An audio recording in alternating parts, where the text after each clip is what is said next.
Bago ang lahat ay hayaan niyo muna ako magpaliwanag. Ako ay tao lamang at nagkakamali rin naman. Napagsisihan ko ng lahat ng aking nagawang kasalanan sa Diyos Ama. Meron lang akong konting ipaliliwanag. Mala Biblia ito. Tayong mga tao ay masyadong magagaling at makatwiran.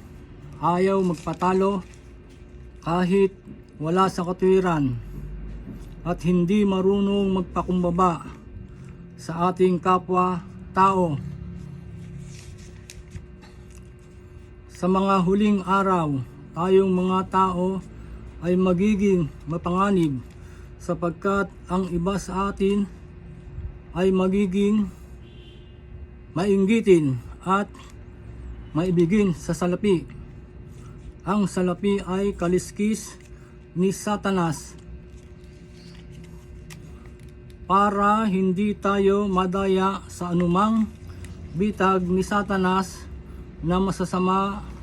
Ay isa puso natin palagi ang kabanalan, at kung anumang mabibigat na pagsubok na darating sa ating buhay na hindi natin kakayanin, ay gagawa naman ng paraan ang Espiritu Santo ng Diyos Ama upang ating mailagan o maiwasan ang mga darating na pagsubok sa ating buhay.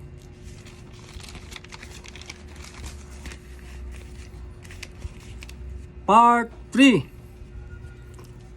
Ako ay naniniwala sa binabalita ng Pag-asa. Sa taon 2023 ay maglalaninya sa panahon ng tag-ulan, at hanggang sa matapos na ang panahon ng tag-ulan ay hindi pa rin naglalaninya. Sa taon 2024 na matutuloy ang laninya, ang balita sa Pag-asa, at matatapos na ang taon 2024 sa panahon ng tag-ulan ay hindi pa rin naglalaninya. Ang Espiritu Santo ng Diyos Ama ang nagpapatotoo sa ating mga tao, kaya nangyayari ang sobrang init kahit na panahon ng tag-ulan. Kaya noon taon 2023 at taon 2024 ay hindi tumutuloy ang laninya dahil sa sobrang init ng panahon. Sana na may matulungan ako ng matataas na tao sa relihiyon para maipaliwanag ko ang Espiritu Santo ng Diyos Ama kung bakit noon taon 2023 at taon 2024 sa panahon ng tag-ulan ay hindi pa rin naglalaninya.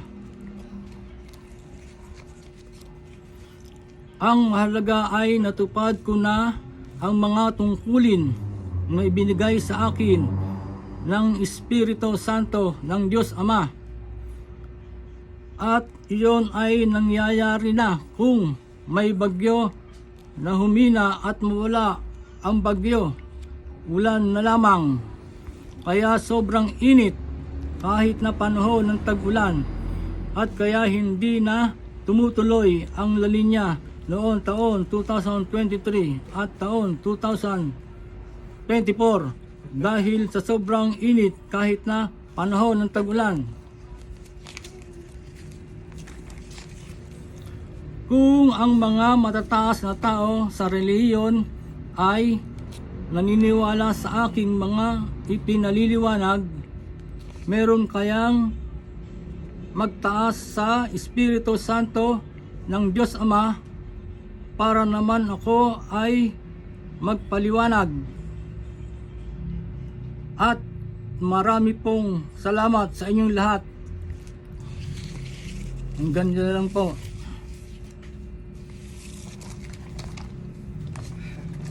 Tingnan natin kung maganda.